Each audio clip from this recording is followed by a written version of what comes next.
Hello everyone, आजको भिडियोमा म हजुरहरूलाई कुनै पनि पोस्ट डिजाइन गराएर देखाउने छैन। आजको भिडियोमा बस म हजुरहरूलाई यो पोस्ट कसरी बनेको र यसमा हाम्रो डिजाइनको कन्सेप्टहरू के कस्ताहरू हामीले फलो गर्नुपर्छ र कसरी हामीले एउटा क्रिएटिभ तरिकाले सोच्न सकिन्छ। सो त्यसको बारेमा चाहिँ म हजुरहरूलाई आजको भिडियोमा बताउने छु है त। सो त्यसको लागि सबैभन्दा पहिला म हजुरहरूलाई यो डिजाइनबाट सुरु गर्छु, जुन जस्ट मैले केही 4-5 दिन अगाडि चाहिँ बनाएको थियो एउटा क्लाइन्टको लागि। एन्ड उहाँले मलाई जस्ट वाट्सएपमा यसरी नै एउटा कन्टेन्ट दिनुभएको थियो रिफर अफरको।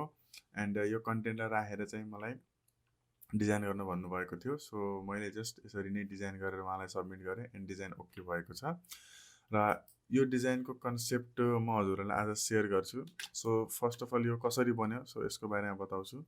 सो साथीहरू, सबैभन्दा पहिला मैले यसमा यो हाम्रो स्वागत रेमिटको लोगो ल्याएर राखेको थिएँ। एन्ड मसँग ओरिजिनल लोगो थिएन, त्यस कारण मैले यो नेटबाट तानेँ एन्ड स्वागत रेमिटलाई मैले आफै लेखेँ। यसमा मैले पप इन्ट फन्ट नै युज गरेको छु। माथिपट्टि चाहिँ बोल्ड एन्ड तलपट्टि चाहिँ लाइट फन्ट एन्ड माथिकोलाई चाहिँ मैले रेड कलरको एन्ड माथिपट्टि चाहिँ मैले रेड कलर दिएको छु है त। एन्ड यो हाम्रो यतापट्टि लोगो भयो। त्यसपछि चाहिँ हाम्रो मैले रिफर अफरलाई हाइलाइट गरेँ एन्ड रिफर अफरलाई मैले अलिकति ठुलो गराएर यसमा मैले यो स्ट्रोक दिएँ एन्ड यसमा अलिकति ड्रप स्याडो पनि एड गरेको छु एन्ड यसको कलर मैले व्हाइट राखेको छु है त। एन्ड यसपछि यसको तलपट्टि मैले invite a friend to join लेखेँ एन्ड जुन हाम्रो मेन रिफर अफर पछिको मेन हाइलाइट दिनुपर्ने टेक्स्ट थियो, त्यस कारण मैले यसमा इन्भाइट अ फ्रेन्ड टु जोइनलाई छुट्टै गराएँ यिनीहरूको तलको टेक्स्टको कम्पेयरमा। एन्ड यसमा मैले रेड कलरको स्ट्रोक दिएको छु है त। यतापट्टि मैले हल्का व्हाइट ब्यालेन्स पनि राखेको छु ताकि डिजाइन धेरै एकदम घिचिरमिचिर चाहिँ नहोस्। एन्ड यसपछि तलपट्टि हाम्रो यो मोडल रहेका छन् दुईवटा, जसमा के अफर अथवा जसले एउटा रिफरलाई चाहिँ डिनोट गरेको छ कि अथवा यो साथीले यो साथीलाई अथवा यो साथीले यो साथीलाई रिफर गरेको छ भने जस्तो देखाएको छ। एन्ड यसपछि अर्को टेक्स्ट रहेको छ यहाँनिर, and you will enjoy your next transaction at no cost. एन्ड यो टेक्स्ट मैले खास कसरी राख्न खोजेको थिएँ भन्दाखेरि, पहिला जस्तै हामीले फेसबुकमा च्याटिङ गर्ने बेला म्यासेन्जरको हुन्छ नि, यताबाट लाइक एकजनाले अर्कोलाई एन्ड अर्कोले अर्कोलाई चाहिँ मेसेज प्रोभाइड गरे जस्तो। बट यो केसमा चाहिँ हाम्रो एकजनाले मात्रै मेसेज गरेको छ, त्यस कारण मैले यसमा यो एरो देखाएर मात्रै सिम्बलाइज गरेँ कि यसपछि यो हुन्छ, यसपछि यो बोलेको छ एन्ड यसपछि चाहिँ हाम्रो यो अफर गरेको छ भनेर है त। एन्ड त्यसपछि चाहिँ मैले यसमा यो टेक्स्टहरूलाई केही अझै है यो टेक्स्टहरूलाई अझै केही हाइलाइट दिनको लागि मैले यसमा केही डिजाइन राखेको छु, जसले कि लाइक डिजाइन अलिकति क्रिन्ची बन्छ र मान्छेहरूलाई ठ्याक्कै त्यसमा चाहिँ हेर्न सजिलो हुन्छ भनेर। एन्ड यसपछि मैले यसमा एरो त राखेँ त्यो सँगसँगै मैले अलिकता यो खाली खाली जस्तो देखिरहेको थियो, त्यस कारण म त्यसमा केही एलिमेन्ट्सहरू राखिदिएँ। र एलिमेन्ट्स जस्तो मैले छुट्टै ल्याएको होइन, केही बनाएको होइन, जस्ट यो मैले टेक्स्टबाट ल्याएको है। त्यो एरोवाला जुन हाम्रो बिग ब्र्याकेट सरी हाम्रो बिगर देनवाला एरो हुन्छ नि, त्यो खालि युज गरेको। सो यसको ठ्याक्कै मलाई मिनिङ पनि थाहा छैन।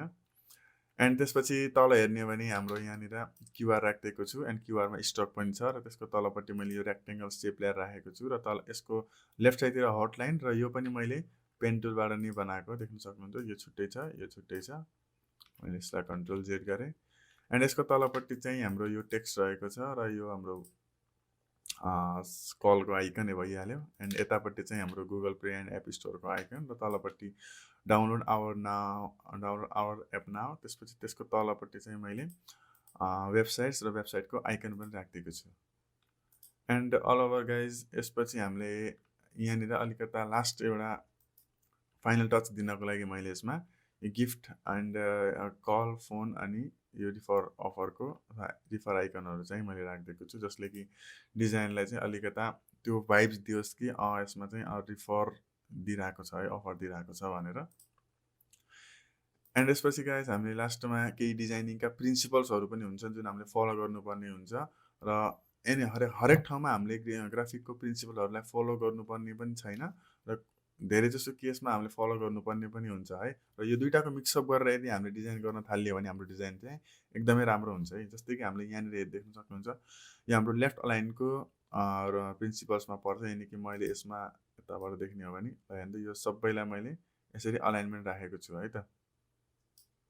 एन्ड यसपछि गाइज यहाँनिर हेर्ने भने सेन्टर अलाइन पनि भएको छ है। रिफर अफरलाई र इन्भाइट अ फ्रेन्ड टु जोइनलाई मैले बिल्कुल सेन्टरमा राखेको छु एन्ड यसपछि यसको र यसको हाम्रो कुनै पनि अलाइनमेन्ट छैन है, यो यानि कि यो हाम्रो एसिमेट्रिकलमा पर्छ, यानि कि यसको र यसको कुनै पनि हाम्रो लिङ्क चाहिँ छैन कि यो र यो चाहिँ सेम देखिएछ है भनेर। ठिक छ। सो हामीले पनि डिजाइनलाई यसरी नै गर्दै गइयो भने हाम्रो डिजाइनमा धेरै इम्प्रुभ आउँदै जान्छ। एन्ड यसको फाइल पनि मैले हजुरलाई लिङ्कमा प्रोभाइड गर्छु। सो त्यहाँबाट पनि हजुरले यसलाई छुट्टै अथवा यसलाई हजुरले यहाँ गएर हेर्न सक्नुहुन्छ यो चिज कसरी बनेको छ भनेर है त। सो आजको लागि यति नै। आई होप कि हजुरहरूलाई यो भिडियो एकदमै हेल्पफुल लाग्यो होला। सो मलाई तल कमेन्ट बक्समा नि कमेन्ट गरिदिनु होला कि नेक्स्ट टपिक केमा राखौँ भनेर। एन्ड म छिटोभन्दा छिटो इलिस्ट्रेटरको भिडियोहरू पनि ल्याउने छु हजुरहरूलाई, जस्तै कि आइडी कार्डहरू भयो, स्ट्याम्पहरू भयो है त।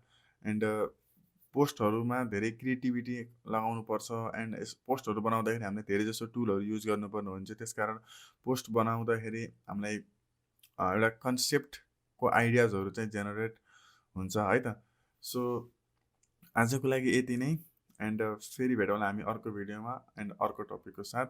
हस्, थ्याङ्क यू सो मच। यदि च्यानलमा नयाँ हुनुहुन्छ भने लाइक, सेयर र सब्सक्राइब पनि गरिदिनु होला है।